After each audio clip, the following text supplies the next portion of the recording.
Ayan na guys. What's up guys? Good morning.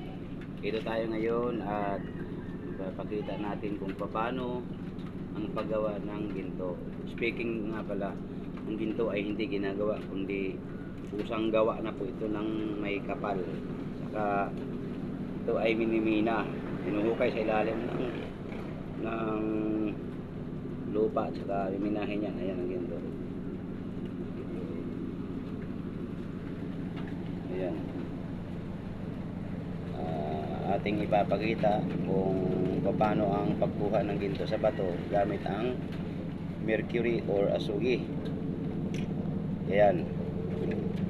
Ito marami ang ginto sa ito maliliit. Itong naninilaw na to ay ginto. Yan.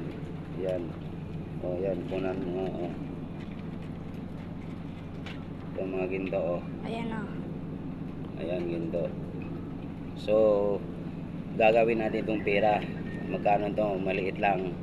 Pero aabot to ng 5,000. Ganito lang karami. Sige guys, ipoproseso. Dudurugin at ipapasok natin dito sa rod mill. Kaya ito muna ang gagawin natin. Tanggalin muna.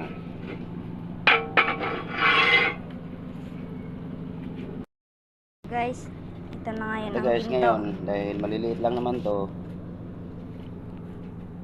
hindi na natin dudurugin pa sa durugan ng at pupukpukin ng maso, kundi dito na natin dudurugin sa loob.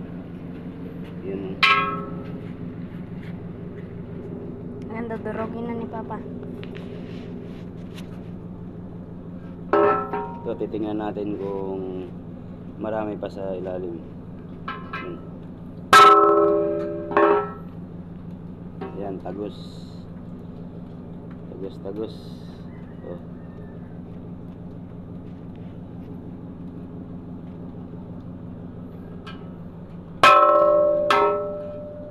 Yan, marami.